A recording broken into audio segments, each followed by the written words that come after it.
antaranya adalah tepat waktu, sudah tadi disampaikan Pak Am. Mungkin ada lagi yang lain? Membuang sampah pada tempatnya. Ya, betul sekali. Secara tidak langsung di kegiatan P5 kita, profil pelajar Pancasila juga di situ ada 6 dimensi ya Bapak Ibu. Masih ingatkah? Masih. Yang pertama apa kira-kira? Beriman dan bertakwa kepada Tuhan Yang Maha Esa. Dan berakhlak mulia.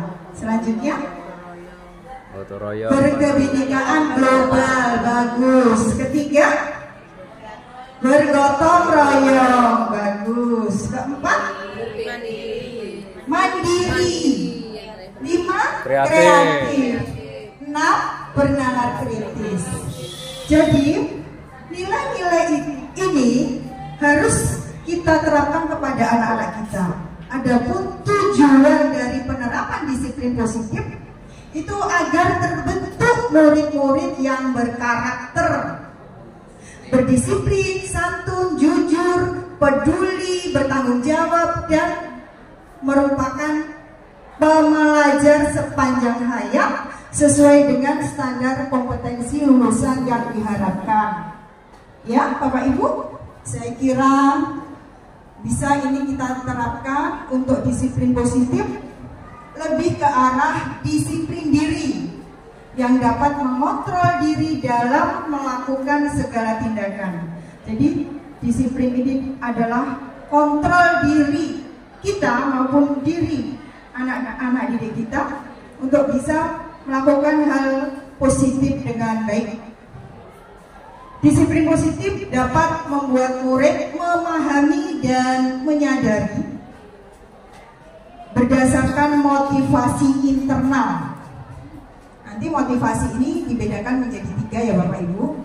Nah, motivasi internal yang ditumbuhkan pada disiplin positif ini di diri anak. Jadi mereka melakukannya bukan karena paksaan, pujian, ataupun hukuman.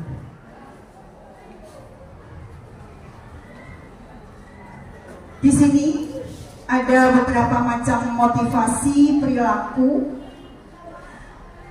Tadi sudah disampaikan di depan.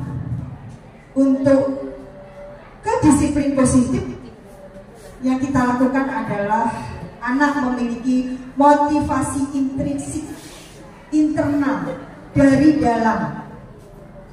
Menurut Goshen, bahwa motivasi itu dibedakan menjadi 3 ya Bapak Ibu.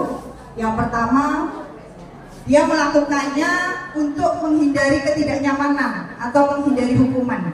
Yang kedua, untuk mendapatkan imbalan atau penghargaan dari orang lain atau pujian.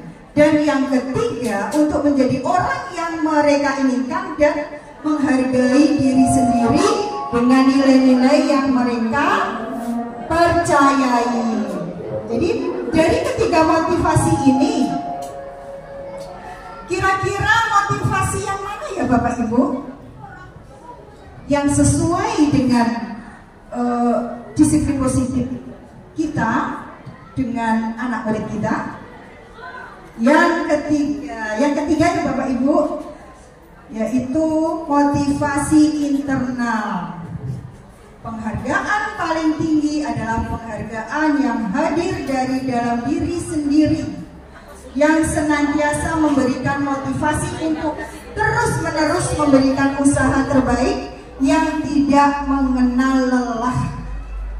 Bagi siapapun yang sudah menyadari akan hal tersebut, penghargaan yang hadir dari motivasi internal tidak dapat mempengaruhi diri kita ya. Saya kira Ibu sudah memahaminya. Jadi apapun itu bentuknya, karena dia datang karena takut dihukum, karena pengen dapat pujian, hilangkan itu dari kita, dari anak-anak kita. Yang dipentingkan adalah motivasi yang tumbuh dari hati sanubari kita. Saya kira ini bisa diterapkan kepada kita semuanya, kepada anak-anak didik kita. Nah, untuk keyakinan kelas atau keyakinan sekolah itu sangat berhubungan erat dengan apa yang sudah disampaikan di depan tadi ya, beberapa macam motivasi, dan yang kita ambil adalah motivasi internal dari dalam. Bapak Ibu, dalam menentukan keyakinan sekolah atau kelas itu kita duduk bareng, kita berkolaborasi. Alhamdulillah keyakinan sekolah kita sudah bagus. Ya, keyakinan sekolah atau kesepakatan sekolah kita sudah bagus, dan adapun kalau itu masih ada, bisa ditolerir dengan baik. Seperti kemarin mau dikemanakan hari Sabtu itu, nah, ternyata kita berkolaborasi untuk sama-sama mengeluarkan pendapatnya sehingga nanti akan menemukan solusi yang terbaik. Begitu juga untuk keyakinan kelas.